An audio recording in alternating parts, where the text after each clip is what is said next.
阿静，晚上好。好，帮我看一下我的灯光，还有我的声音，可以吗？新春晚上好。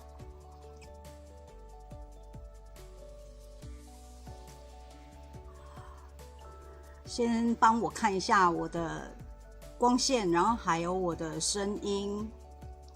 好的，可以。美玲，晚上好。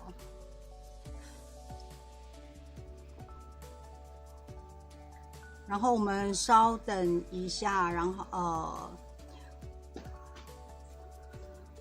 很清楚的可以知道我今天晚上要做什么。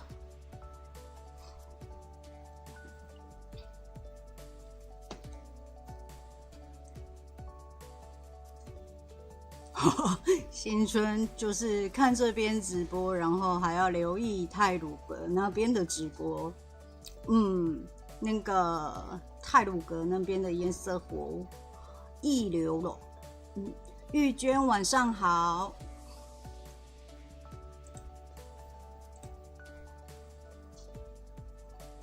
好，那我今天晚上就是要来画这个东西，也就是我们的玉镯。然后这是我提前先画了2个，声音偏小声是吗？你要开很大声才听得到一点点声音哦。我把它弄大声一点点，大声一点点。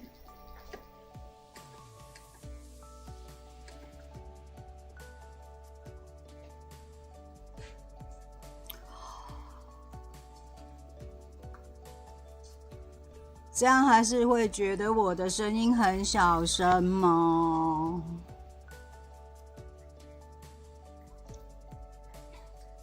声音正常。好的，好。我这里的话，我这一张纸的话是一般的带砖，然后也就是西卡纸，那也可以用那个荷兰白卡。那我这只是一般的那个，就是一般的带砖。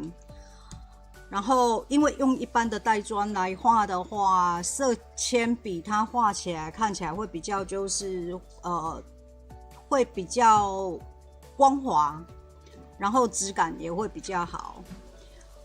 然后我今天画了2个，但是我今天会教这个比较简单的，就是其实这2个都差不多，会画这个就差不多也会画这一个。那不会教的太复杂，就是让大家可以熟悉说我们大概玉镯要怎么画。好，然后这里的话，我先来画个圈，就直接用你们的那个圆规就可以了。啊，画大画小啊，就看你们自己。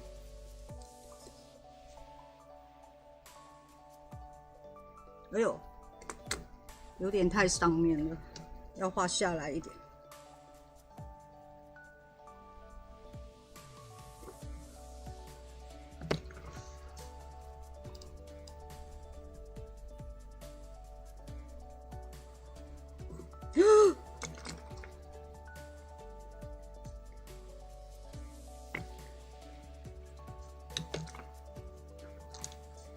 因为我的手啊有一点在抖啊，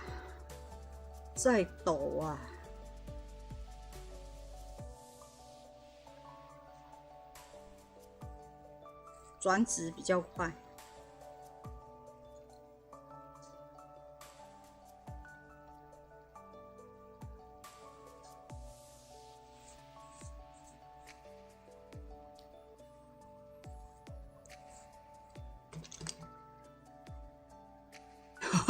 对啊，我用圆规也会有障碍，你怎么知道？就是有时候就是会有点那个会抖你知道吗？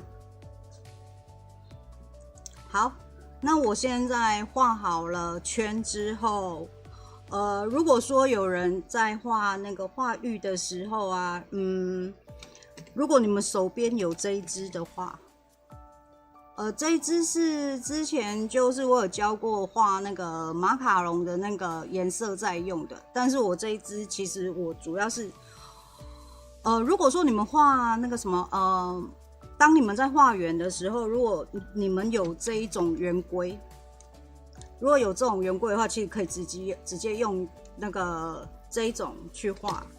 那因为我现在我需要把我的线稍微把它滚淡一点。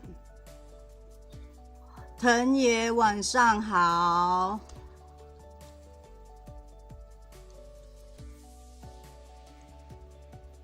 好，那基本上像我这样子，我在擦我的那个铅笔线的时候，通常会让它就是有点，我会把它捏成大概像这样。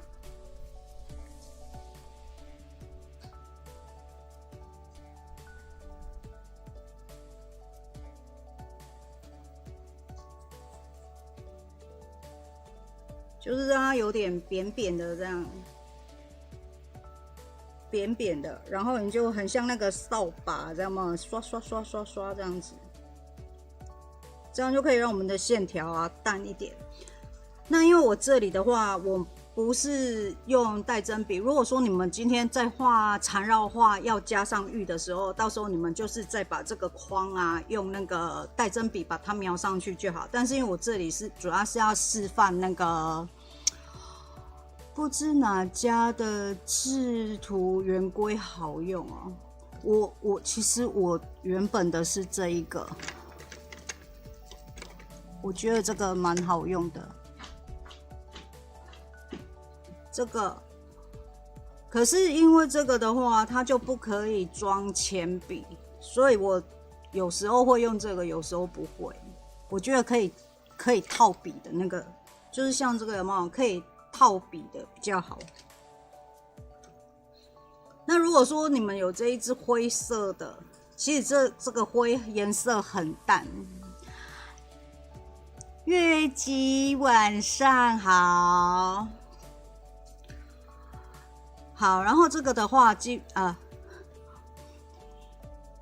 丽丽晚上好，丽慧晚上好啊，来，例会参加出那个比赛回来了，比赛回来了这样。基本上其实我这个是主要是我要描线，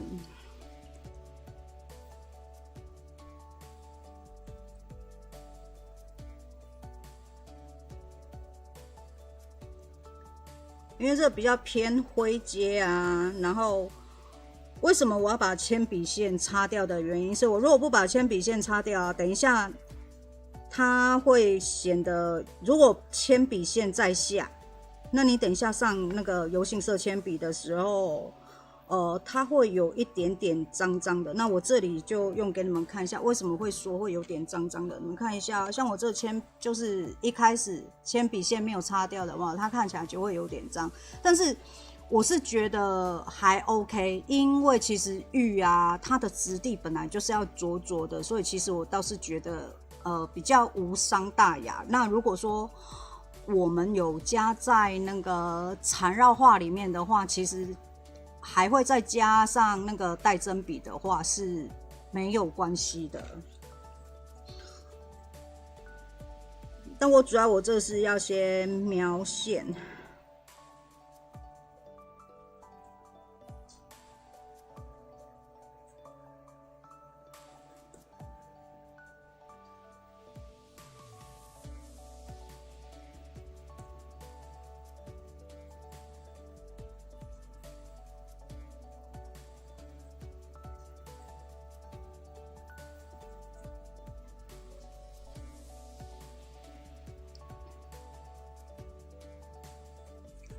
祝你晚上好。灰色的是没错，油性色铅笔这是霹雳马的 Prisma 的。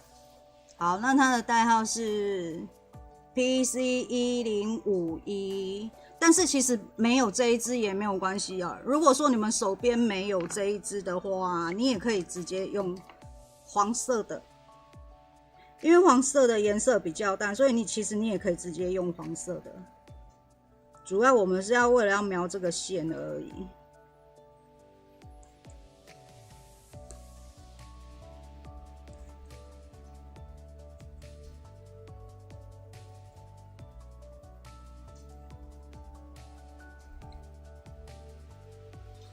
好，那这里的话，我想要先来说一下，就是你看像这个东西，我就把它叫做那个甜甜圈好了。那我们甜甜圈的阴影基本上会怎么上呢？我现在画一个最简单的那个甜甜圈阴影给你们看一下。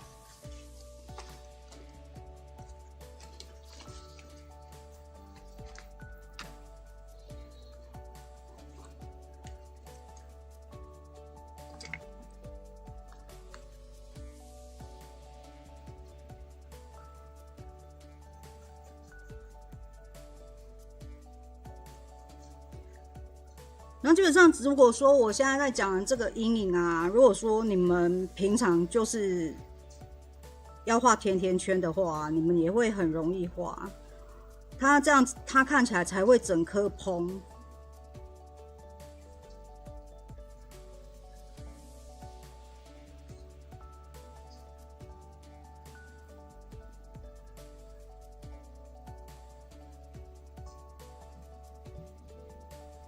好，那这里的话，我要讲一般最大众就是平常我们如果在画缠绕画的时候，我们在画这个圈圈，在画这个框的时候，大家的习惯性是不是就会很直接的，就是直接在这个边框，就是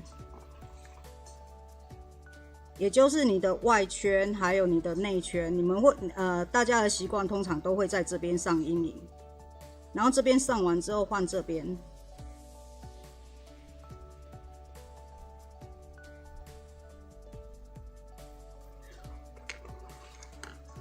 所以这是一般，就是我现在讲的是一般我们通常我们在画圆的时候，你们在画阴影的时候，那你们就是不是画缠绕画的时候最快的时候，它就是直接这样。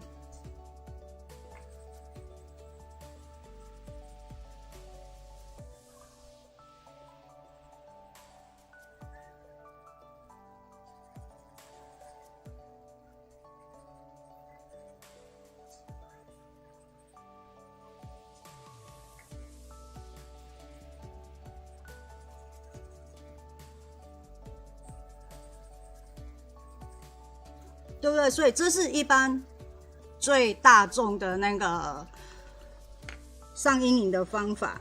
可是我如果说我今天呢，我想要让它立体一点的话，让它看起来整颗都蓬，然后整个就是往上凸的话，我的阴影我就不会这么上。好，那阴影要怎么上？譬如我的。这是太阳，对不对？这是太阳。好，这里一定是最亮的地方，对不对？那最亮的地方，那我这里一定会有阴影。好，那我就会把阴影加在这里。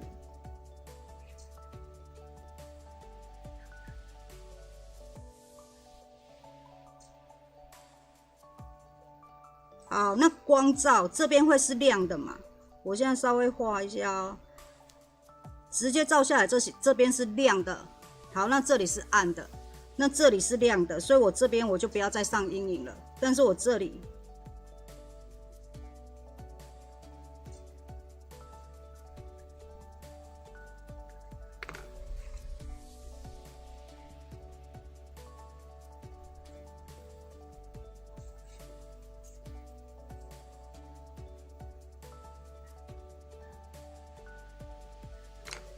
然后把它推开。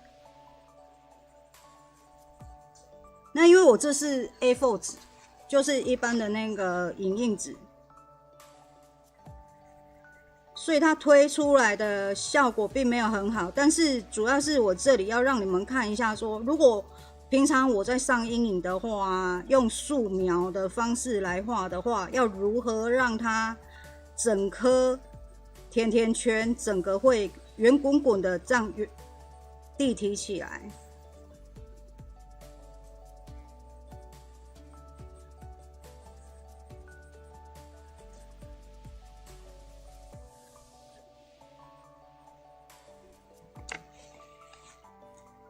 所以这里你们看一下，这样子是不是看起来就不一样了？有没有？那我这边就会整个都圆起来，而且整个会比较有立体感。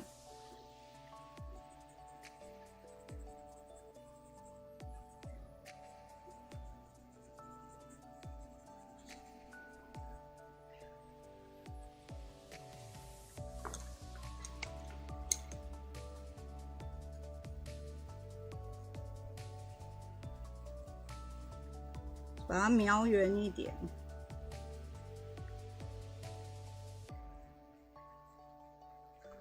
基本上大概就是这个样，所以如果说你们今天碰到不会怎么上映的时候，你就只要记得我的光线照下来的第一个地方，这边一定会是亮的，那它的对面就会是暗的。好，那再过来，那就是在亮的。那这里也会就是暗的，所以大概就是这个样子。然后还有另外一种方式，就是换颠倒过来。如果说有时候啊，我们可能要上高光的时候，你们如果觉得不好上的时候，你就先不要去考虑这一个光线的问题，你要换反过来，你可以变成换这边是暗的，然后这边要亮加暗。一半一半，也就是说它也偏暗，但是它会有一点弧度，然后这边一样也是暗的，也就是像我这一颗一样，换成颠倒过来，有没有？所以其实都可以，那只是说这个你如果只要有照着这个方式来做啊，那它其实它都会整颗都蓬起来。然后我今天我等一下啊，我就会先画这一颗让你们看，然后你们如果说画完的人有兴趣的时候，你们再自己去画这一颗，因为会画这个大概其他的颜色你们就自己加就可以了。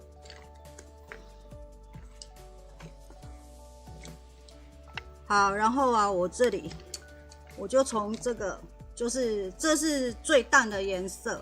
那你们我不知道你们从那个荧幕上面看的，这是912，因为它还有一个最深的颜色。但是我现在是要用最淡的绿色，那我就要先铺底。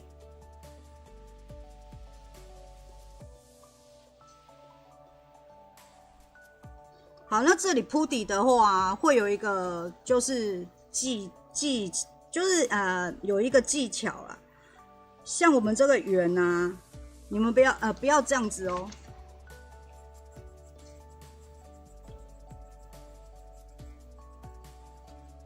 也就是都直线，对不对？像我现在是圆的，那我就要照着我的弧度来上我的底。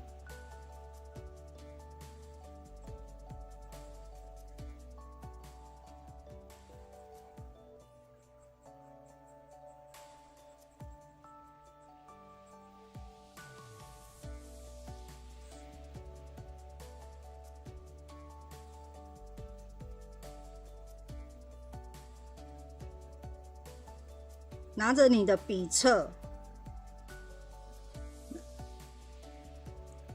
那你就慢慢上你的底。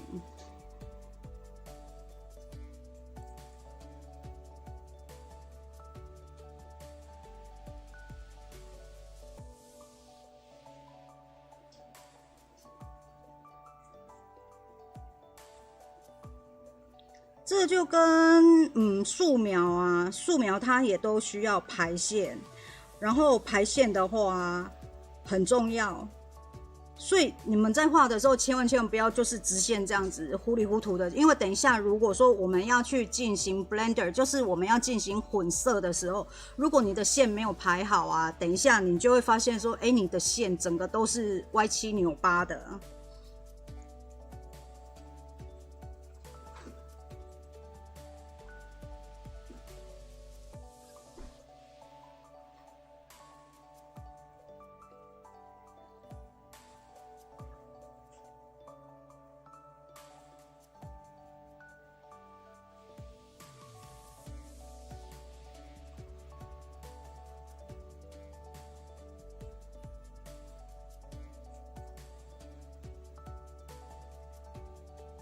好，那我大致上啊，我的底都铺好了之后，有没有很淡哦？那颜色很淡，非常非常淡。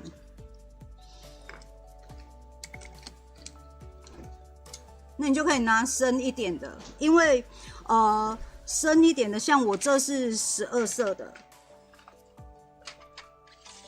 我这是那个霹雳马12色的。那12色基本上它这一盒里面啊，它就只有2个颜色。然后2个颜色的话就很好选，不会有任何的选择障碍，就只有2个颜色而已。所以淡的画完之后，我再来就是要换深的。那深的你看我现在都已经把我的笔头有稍微先削尖一点点。好，那我现在就是要像刚刚讲的，我现在要颠倒，你也可以就是画亮的，然后这边画暗的。那也可以颠倒过来，所以不论你怎么画，你都要有一个原则，就一定有一边要暗，然后一边就亮，那一边暗一边就要亮，它一定都是颠倒过来的。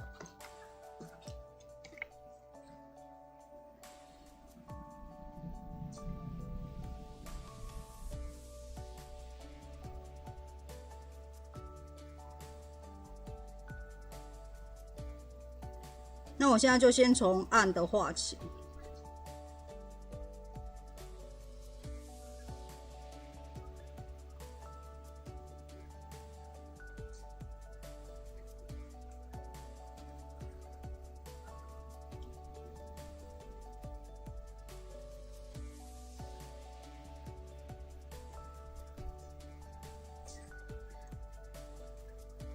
然后记得要随时转动你的纸张，如果不好画的时候，你要记得经常转动你的纸砖，然后你的排线啊，都一定要照着就是这个圆弧来排。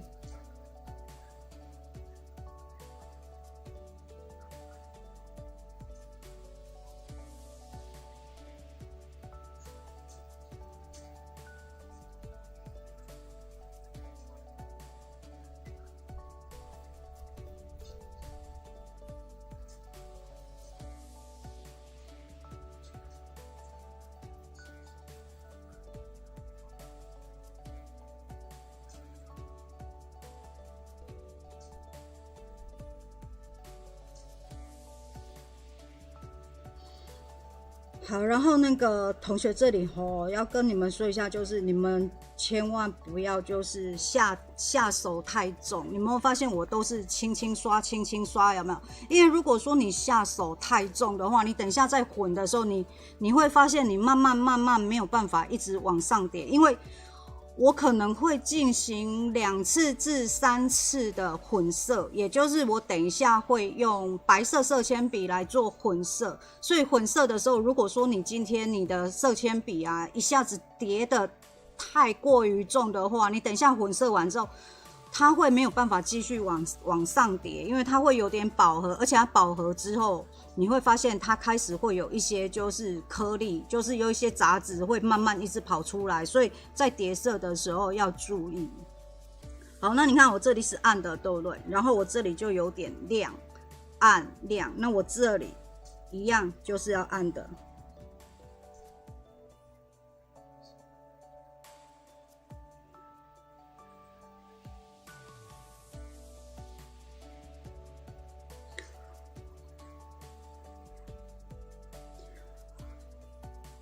好，然后这里再说一下，就是我不知道有没有同学，就是像我，因为像我是右撇子嘛，那我右撇子我就习惯就是这个方向。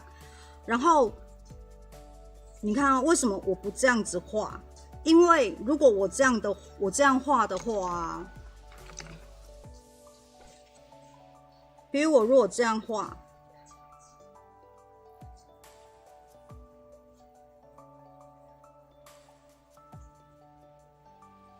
会跟我这样反过来画不一样哦。你看，像我是右撇子，对不对？然后我这样画的话，你有没有发现我这样子的线条比较干净？可是我如果直接就是由这样子画，那我的线条就可能没有那，所以你们记得要找好你们的画，就是用色铅笔的方向。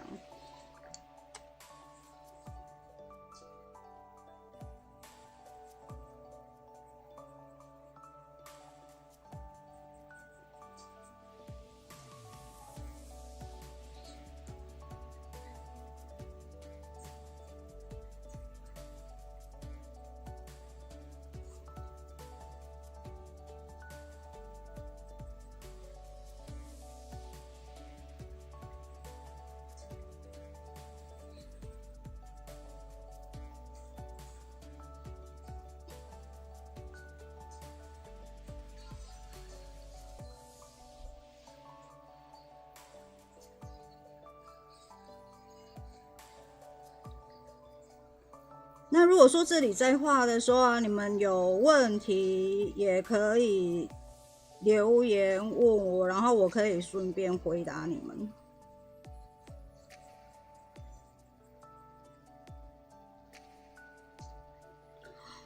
其实我本来今天是要画那个叠叠乐，你们那个万圣节那个小鬼啊，本来是要画那个叠叠乐，你知道？可是我想说，好像也不用啊，因为那个万圣节好像也还没有那么接近。虽然大家现在已经有一些人都在画了，你们知道吧？然后我就想说，好像也不用。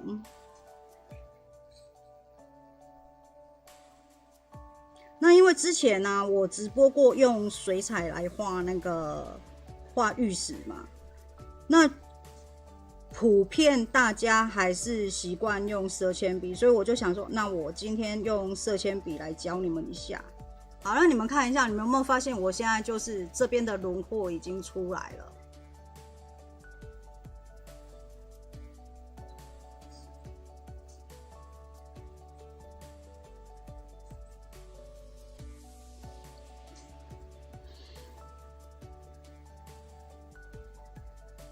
但是因为我这边是要亮，对不对？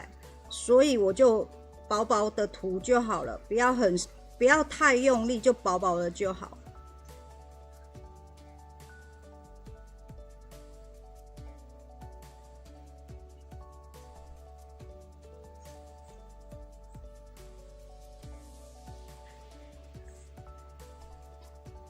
一样，这也是薄薄的就好了。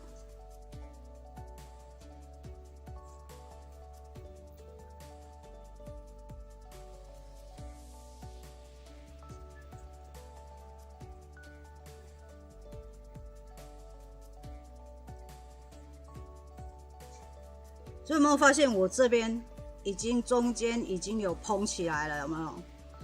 好，然后再来啊，换回来这一支淡的。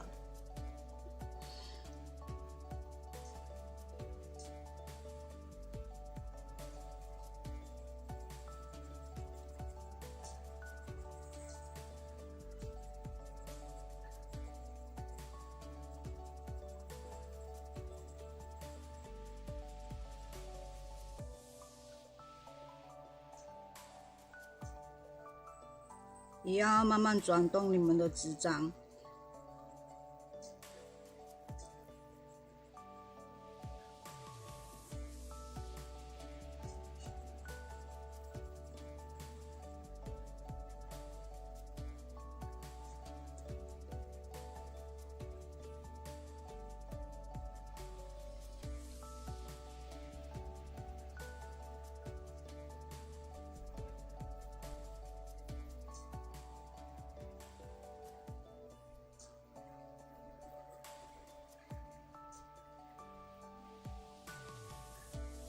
我现在这一支浅的啊，把我刚刚画的这个深色的地方有没有？我现在就把它往上压。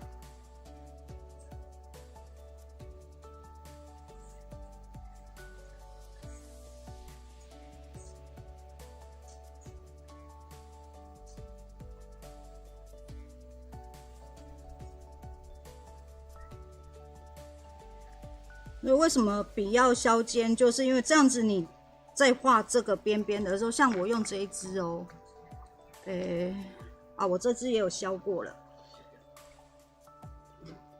你看一样的笔头，对不对？那如果说我在画这个地方啊，如果说我的笔头不够尖的话，有时候它就会画出去，而且它画出来的边线啊，就比较不会那么好看。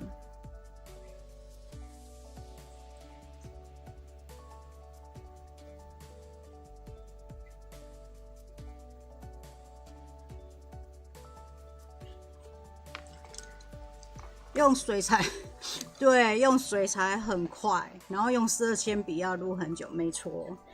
但是就是我们还是要撸一下，偶尔啊要回来就是玩一下那个油性色铅笔，你知道吗？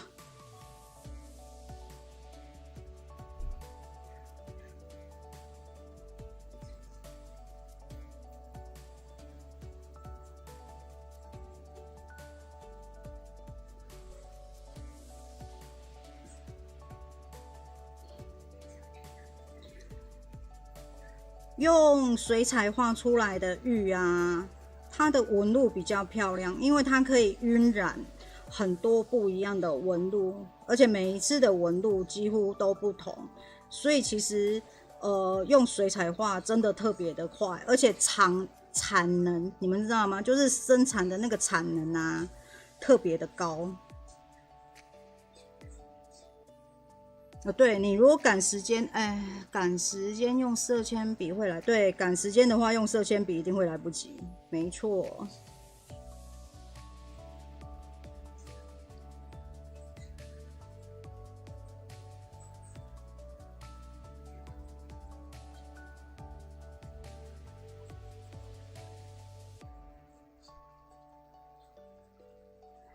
所以这里的话，你们看啊、我现在就是慢慢把我的边，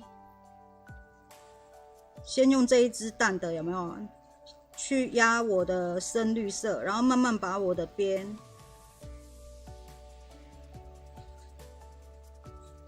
修整好。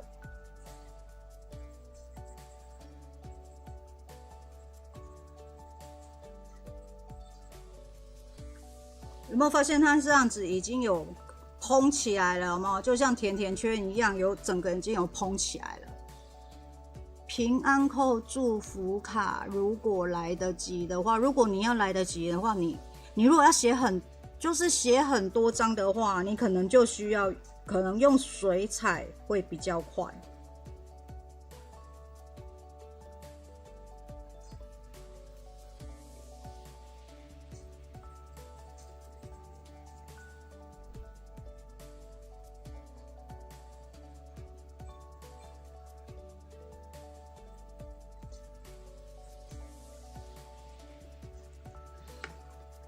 好，然后再来我要先来做一点，就是像这样子的一些纹路，一样再换回来我们这个深色的，然后深色的。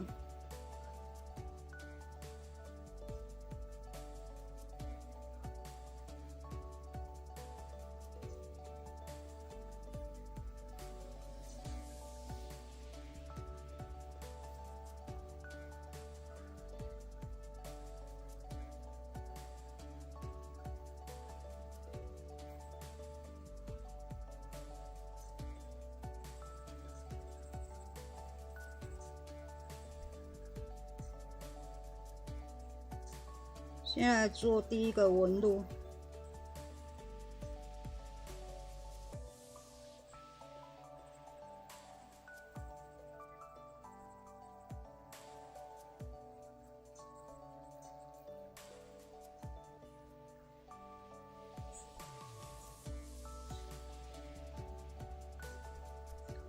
那至于纹路啊，没有一定，也没有任何的规则。纹路的话，就看你们自己想要加在哪里。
然后我这里的话，我就没有要做太复杂的纹路，就只是一般的，就是像这样子的那个渐层。我拿另外一张给你们看看。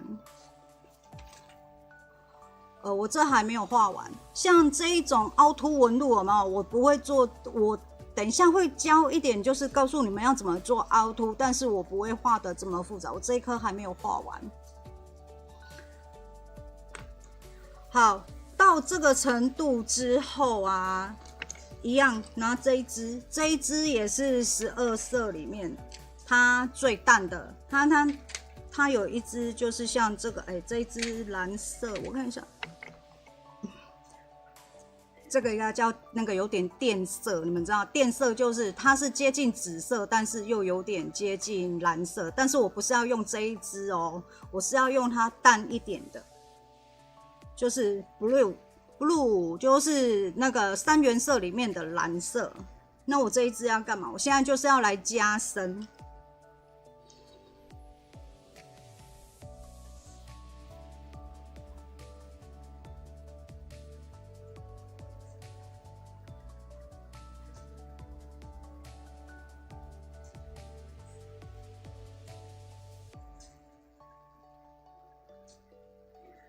因为你有没有发现，其实玉啊，它不会有完全都是绿色的，它会因为那个折射的效果啊，其实它会有带一点点的蓝。所以这地方我刚刚啊，就是有加深的地方，有没有？我这里就可以稍微帮它加一点点在上面。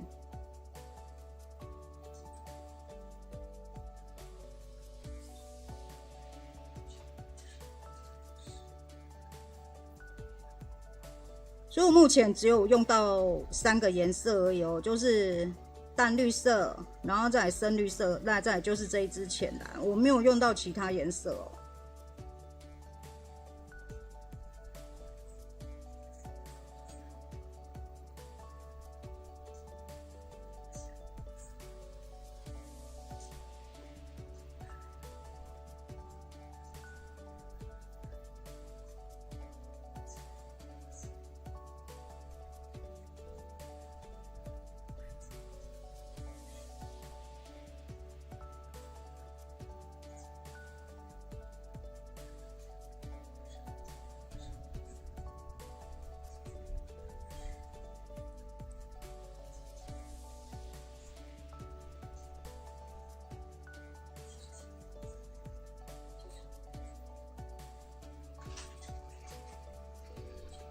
一样就是暗的地方都要帮它加一点上去。好，那这里的话就要谈到就是，其实绿色哦，它算中间。如果以冷色调跟暖色调啊，其实它是在中间。你如果是深绿的话，它就是算那个比较冷色调。那我现在这里的话，因为我是淡绿，所以淡绿的话，它会有一点接近暖色系，所以蓝色的话就等于是冷色系。那这个就可以让它有一个对比。你会发现其实我就不需要上什么阴影，我也不需要用什么比较深的颜色去上它，我现在就只需要用这个蓝色来做它的对比的话，它这样子它就这里就会整个暗下去了。有没有发现我这边就会凹下去了？有没有？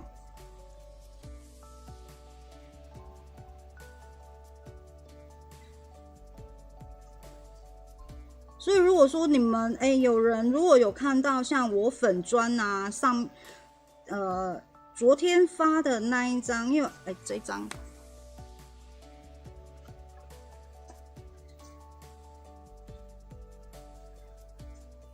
张像这一张的话，它的底色是有点那个比较深的那个蓝绿色，所以我也是用那个蓝色来做它的暗部，所以我用蓝色做它的暗部啊，我都不需要用铅笔，我也不需要用那个其他的，因为这样子的话，我的染纸啊，我可以保持它的纹理，就是我染纸上面的纹路，然后也不会破坏它太多的颜色。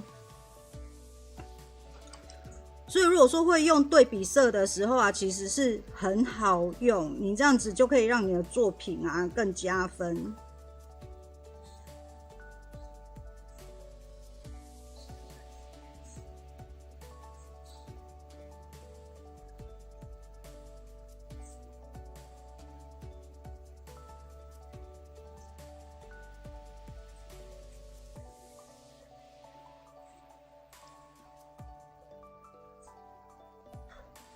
所以很多人会说，为什么要这么麻烦啊？其实也没有麻烦。你们如果就是出去外面踏青的时候啊，如果有空啊，你们出去外面散散步，然后去观察我们的大自然，其实你会发现，我们的大自然啊，其实它本身都会有那个就是对比，很好玩哦。就是我们的大自然它就是这么特别，然后它就会有一些很去观察它。而且你们有没有发现，我这个淡蓝加下去之后，它反而变深，有没有？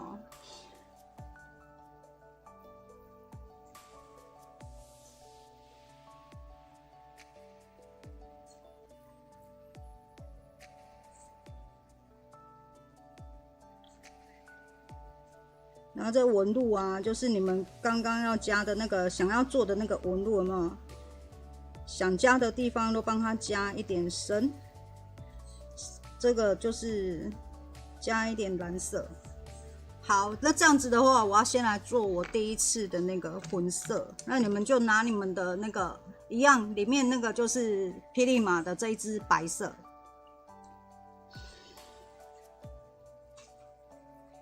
那我的习惯啊，我都是从淡的，就是颜色最淡的开始。好，那你们看哦，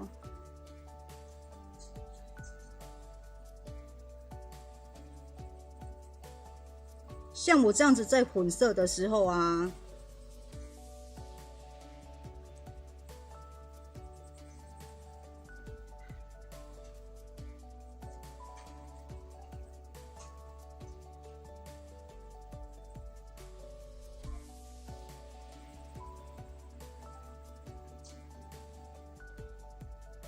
有没有？你看哦，有没有发现我刚刚的那个我的排线是有弧度的？有没有？我现在把它混完之后，你有没有发现它这样混完之后，它的排线都会顺着这个方向走，都会有一个弧度在，所以我才会跟你们讲说，你们记得在一开始在画的时候啊，你们的排线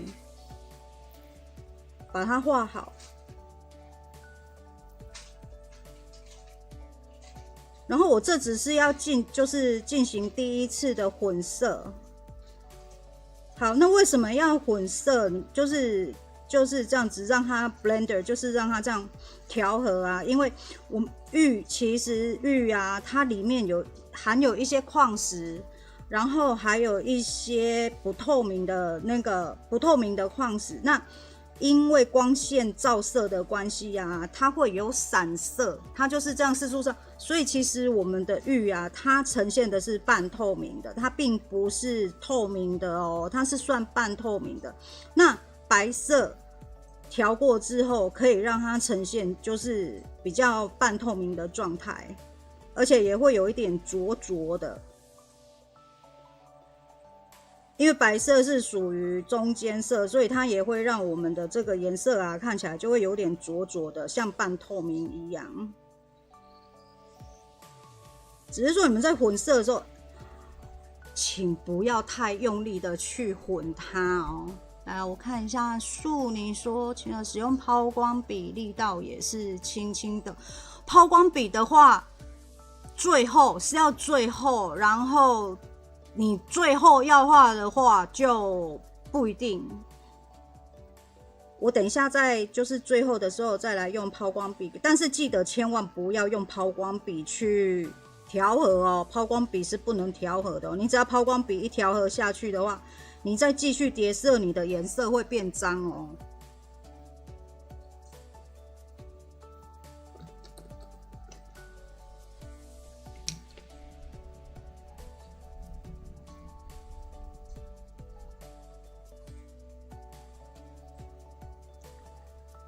那一样就是轻轻的去调和就好了，不要太重。好，然后再来，我现在让它已经有点混浊了，有没有？那一样就回头来，就是拿着你们这一支绿色的，淡一点的绿色。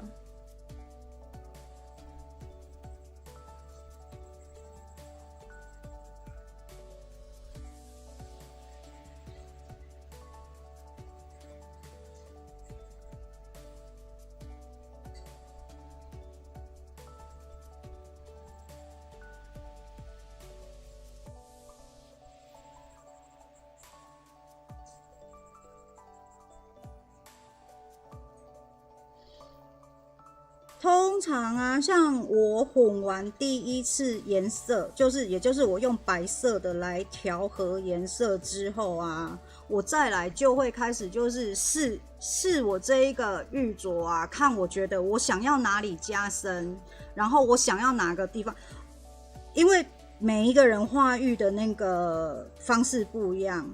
那我现在是就我画这个方式给你们看，那你们也可以就是参考看看。而且我现在边画啊，我就会边开始整理我的边。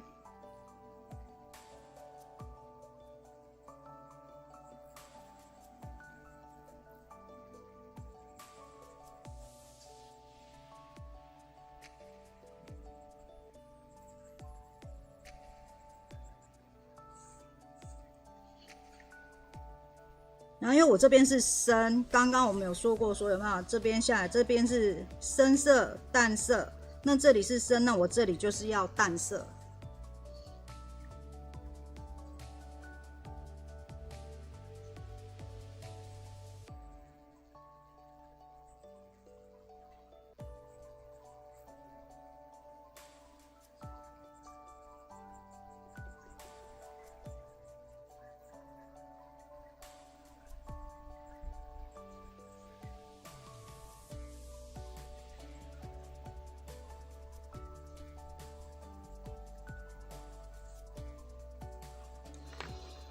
所以其实画玉啊，它也没有说特别的难，真的啦。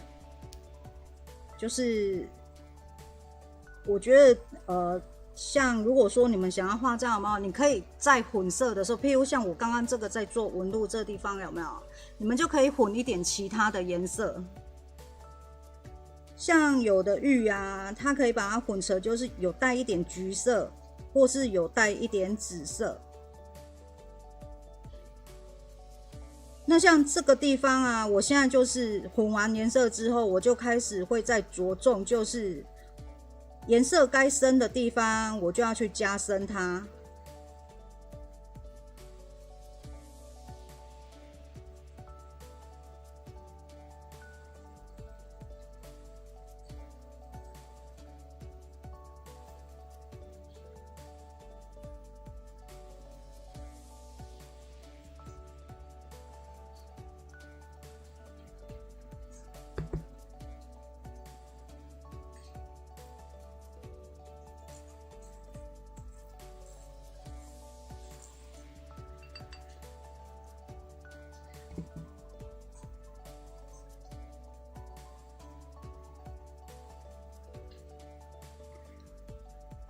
你有没有发现笔头只要是尖的时候，它才可以把你的旁边的轮廓啊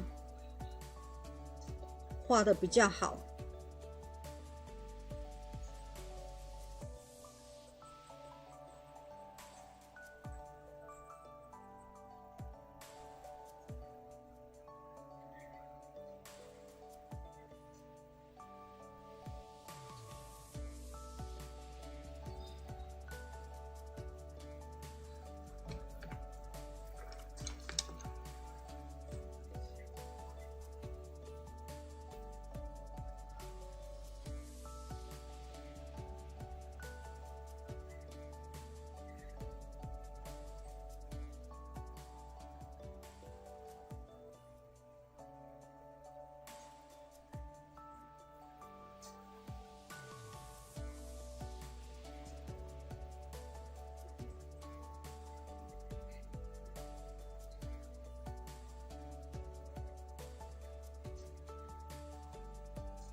好，那你们有没有发现我在这边啊会加一点绿的原因，是因为它虽然是这边暗处，这边是亮，对不对？但是毕竟它还是往下凹的，所以你还是要加一点深色在这边。你要记得这边的颜色不要比这边重就好了。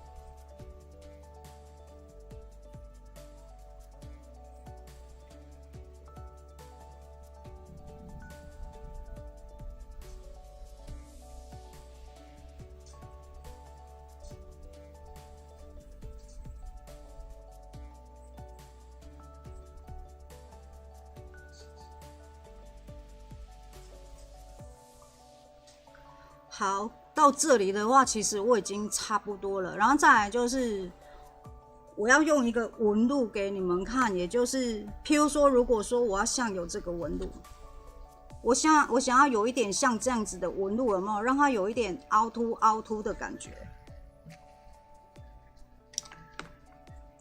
譬如我现在我想要加在这个地方，加在它外圈的地方。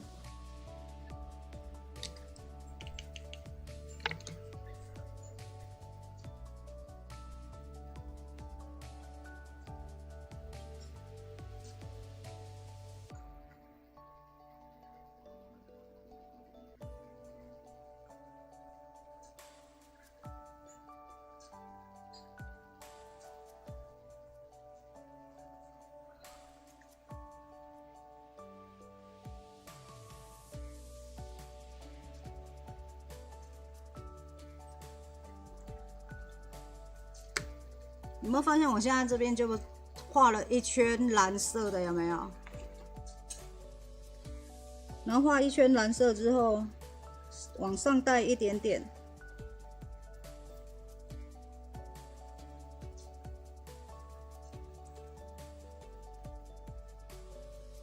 带一点点之后，这里你要把你的蓝色稍微往上带。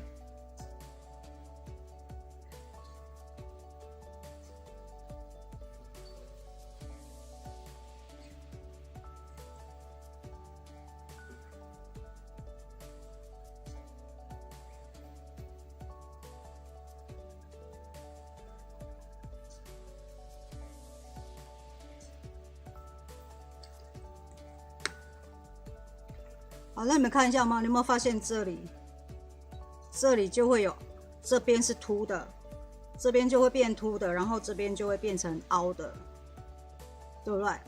好，那一样哦。如果说我换这个地方，像平安扣的话，平安扣就很容易会有这一种就是凹凸。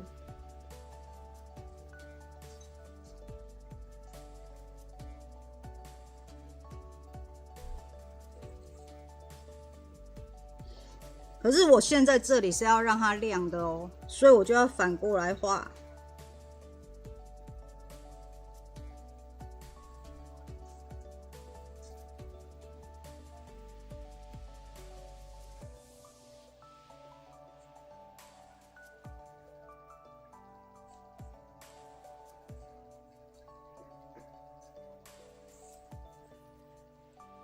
有没有这样？这边是不是就整个就凸起来了？这个地方就会有凸感。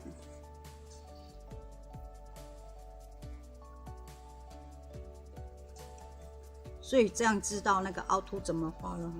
然后一样，这里你们也可以加。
所以凹凸这个地方有没有人不知道？不知道，我这里再画一个给你们看。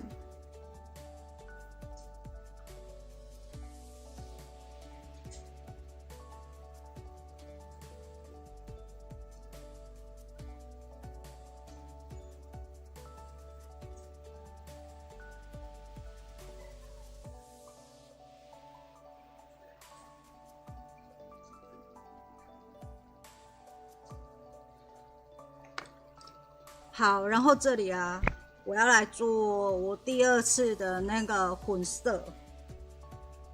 好，那你看，虽然我这边凸起来了，对不对？但是我这边凸起来，我觉得不够亮，所以不够亮的时候，我就要来打亮。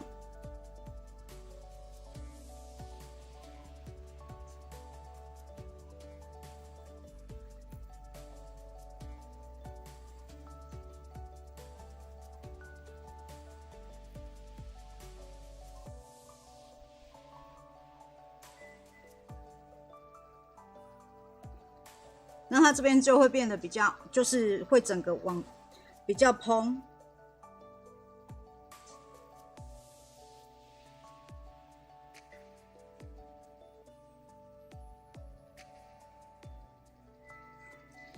好，那你这一次啊，你这一次要混色的时候，你就要开始把一些就是就是白白的地方啊，开始就是往下压，让它颜色看起来不会有那个就是一颗一颗像这种粗糙感。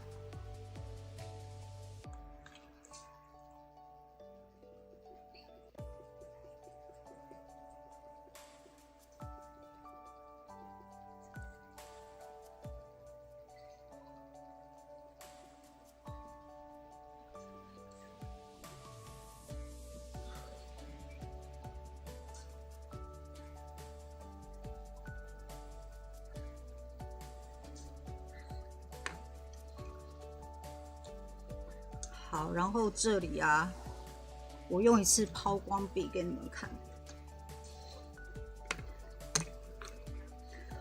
抛光笔哦，如果说你们今天用抛光笔啊，你有打算就是抛光完的话，像我这个，如果说我这个，因为我这是只有用白色的下去推，可是如果说我要抛光它啊。你们看一下哦，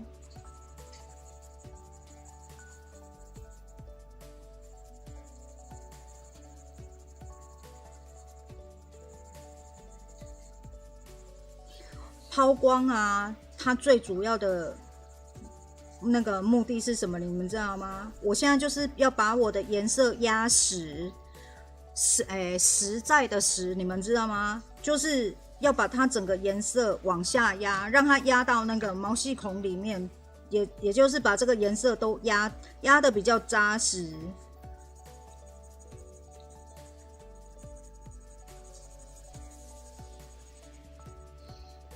有没有发现它这样子？有没有整颗就会这样子，整个越亮？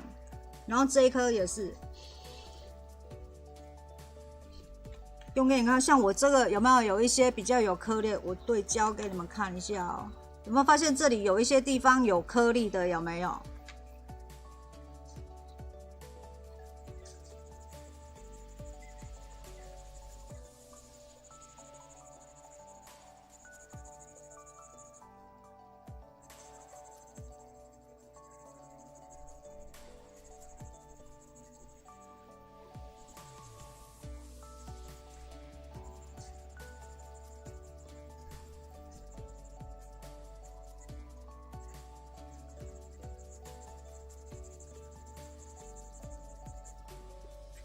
有没有发现它这里的话，有没有它这样整个往下压之后，颗粒感不见了，而且它整个就会抛光了。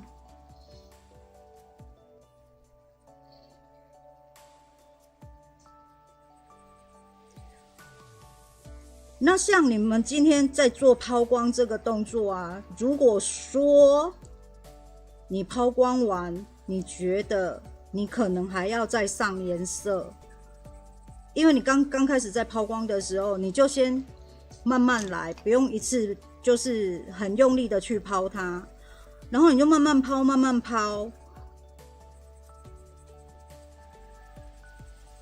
因为有时候你们会发现颜色不够啊，它颜色为什么会不够？就是因为它有些地方可能凹洞的地方颜色没有补满，所以它看起来会觉得颜色比较不够。可是有时候你抛光完的啊，它其实它颜色就差不多都已经往下吃的时候，它整颗就会变得很光滑，有没有？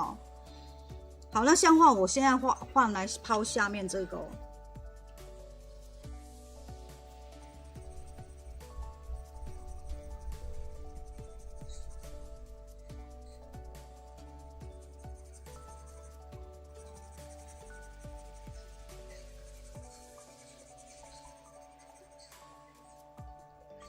有没有发现我这里的就是整个凹洞洞啊，就已经都补满了。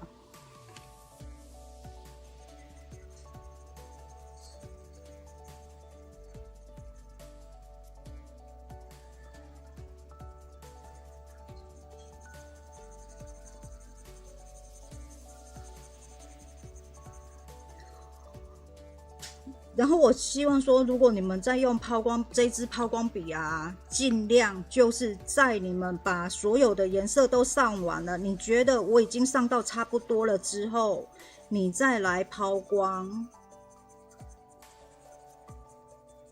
这样能够避免说，万一我等一下如果说我突然觉得，我颜色要上，然后我上不去了。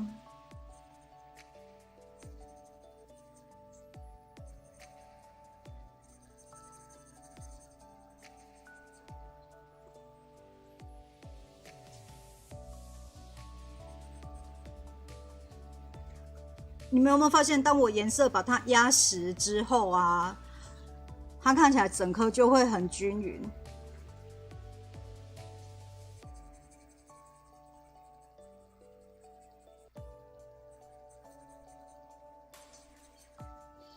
所以这一支不是调和笔哦，这一支只是抛光笔。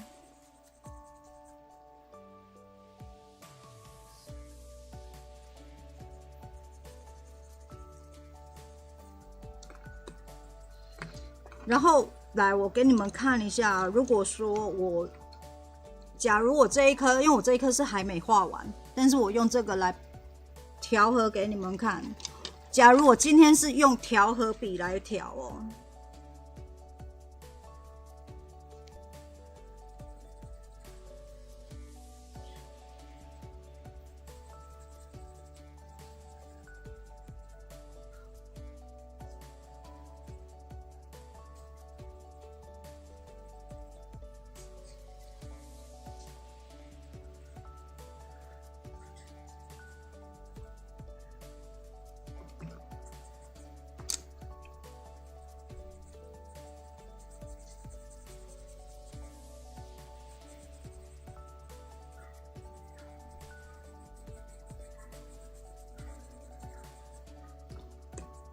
好，让你们看一下哦。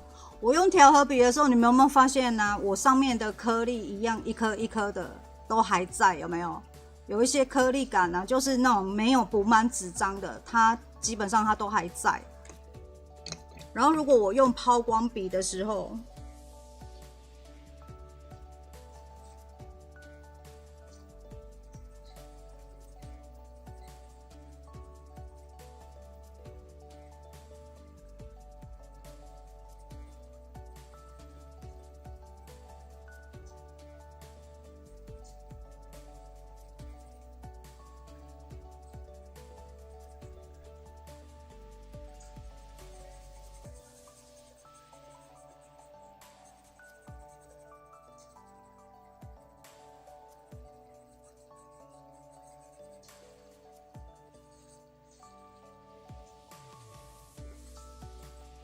好，给你们看一下，有没有发现我用抛光笔的时候，它就会把一些纸张那个颗粒啊，一颗一颗白白的，就全部都把它往下压，就都补进去了。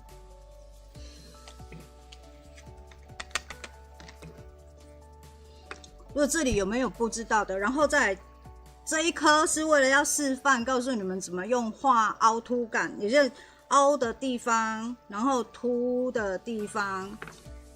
所以这一颗是示范给你们，这是正常的，然后这一颗是为了要画给你们看。那我先把高光加上去。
好，你们看一下有没有发现它现在整颗都是蓬的。好，那我刚刚是不是有教抛光笔嘛？那加抛光笔的时候，万一你觉得你的颜色不够，然后你想要加深的时候，你就需要用力一点点。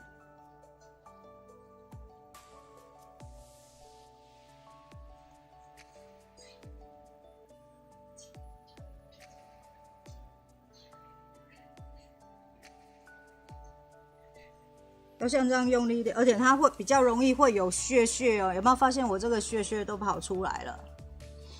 调和笔要轻画，抛光笔不一定。没错，因为调和笔啊，你进行调和的时候，它只是先让那个颜色，就是两个颜色啊，先混在一起。所以调和笔的时候，你可以先慢慢调。每一次在调，不管是白色色铅笔或者是调和笔，因为像调和笔哦，它上面一样含有蜡，但是它顶多是无色的。可是你要把它当成它就是调和笔，它跟色铅笔一样，它每上一次它也会一直往上加往上加，你们懂我的意思吗？所以不管你是用白色的色铅笔或者是用调和笔，你今天在调和的时候，你都需要慢慢叠慢慢叠，否则你一次如果下太重啊，那它可能一下子饱和了，就会很容易就发现，你看了，像有没有发现我这边就会有一些屑屑，有没有？这个就是因为它已经饱和之后，它就会开始会有屑屑，所以你们每一次在加的时候，比如我这里想要再加一点，我先把我的这个高光先画掉给你们看哦。比如我这个地方，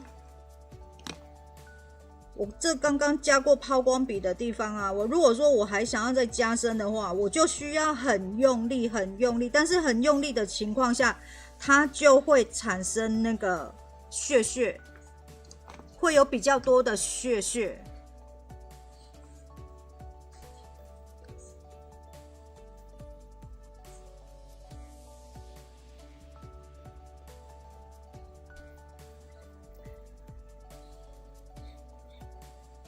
所以通常调和笔调完还可以再继续上色，但是抛光笔啊，因为抛光笔有时候我们可能想要让它更高光的时候，我们就会力道会用的比较重，所以如果力道用的比较重的时候，你就会发现你在叠色的时候会不好叠。所以如果说你有考虑说我可能还需要再补色，那万一我如果需要再补色，我就不要一次下手太重。比如像我这里哦，我如果想要再让它凹凸感再重一点，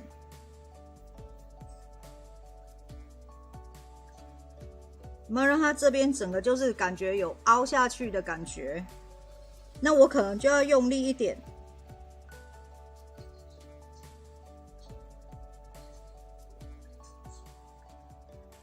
然后记得画完，因为你用过抛光笔嘛，那屑屑比较多，所以记得一定要马上把你的屑屑弄掉哦，不然万一你如果这样重复一直用的时候，你这一张就是你这一颗玉镯啊，它就会比较脏，因为你会把刚刚的颜色，因为它已经混了很多颜色的那个屑屑在旁边，万一你又画上去，它的颜色就会比较容易脏。所以这里要让你们注意一下。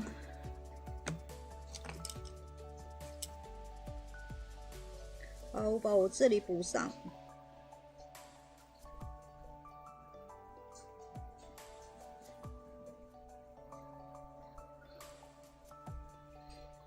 好，然后再来，我要来做我的阴影。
有些人会觉得说，为什么要画的这么仔细？是因为啊，如果你没有仔细画的，你会发现说你的，有些人上色铅笔，像我这一颗，完全没有，就是都还没有什么调和，也没有任何的，我也没有用调和笔，然后也还没用那个白色色铅笔去调它。那你有没有发现，它看起来就是比较粗糙？比较没有那么看起来比较没有那么光滑，然后也比较没有那么细致。所以我们每一次在上色的时候啊，如果说你想要让你的作品看起来比较细致，然后比较光滑，你就需要慢慢去做一些比较细节的部分。所以可能我一般啊有在画细节的，大概磨一颗宝石，或是磨一颗像这一种玉镯，有没有？其实都要磨很久，很难4-5分钟就把它画完，很难。除非你真的画很小颗，因为小小一颗，我其实就算小颗的，我在画都要很久。因为我会尽量就是说让我的宝石啊看起来就是比较光滑。可是我虽然说我有学过宝石设计，对不对？但是像我在这边教你们啊，我会把它简化来，因为我觉得我们不需要画到像专业宝石那么漂亮，但是至少它画起来它的精致度也是够的。新叔说，所以我的平安扣祝福卡还是有。对，你现在水彩已经非常强了，所以其实你用水彩就可以了，不用像这么麻烦啦。这个人撸，你要画那么多张的话，你是不是要画很久？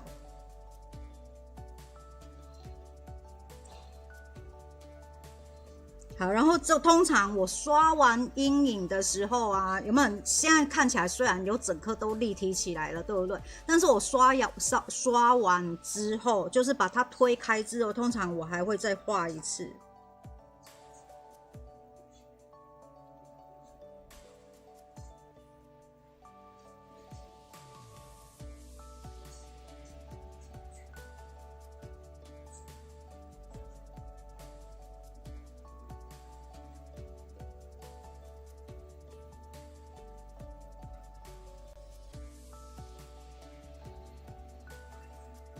有没有这样看起来？有没有？它看起来就好像往上这样子，整个就立体起来了。为什么要这么做的原因，是因为啊，其实阴影啊，它最接近这个地方，其实它是最暗的地方。老师画的好漂亮，谢谢。其实你们用心画，就是慢慢把它修整，把它画完。所以其实有时候啊，你们的作品可能不好看，不是因为你画的不好，而是因为你没有把它画完。所以你把它画完，用心的把它画。像我是那一种，就是我在画缠绕画的时候啊，我就会把它当成就是着色书，你们知道吗？就是慢慢画，慢慢画。我不会想说，我要利用喝一杯咖啡的时间，不会，我就可能我今天画不完，那没关系，我明天画，但是我就慢慢把我的作品画完。有没有发现，我现在加了这一个黑黑的这个，让它更黑之后，它会整个往上跳，就会更立体，有没有？然后这里啊，我还要再需要加一个地方高光，还要再加一个地方。因为现在我的已经整颗都蓬了，对不对？但是有些地方高光，你们就要注意一下，就是要稍微有些地方要稍微，但是不用很用力啦，就是稍微给它加一下，就不用很多。因为我发现这个当它蓬起来的时候啊，有些高光你就要加了，它看起来才会更立体。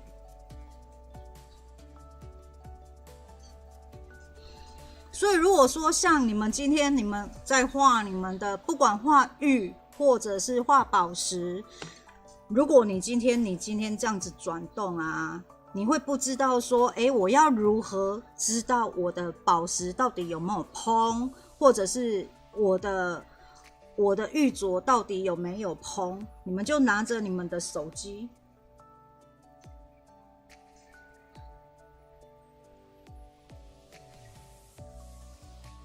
然后这样子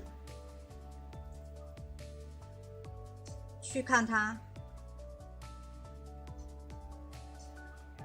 有没有这样子，你就可以很轻易的看出说，哦，我的玉啊，我的宝石，它到底有没有呈现一个立体度？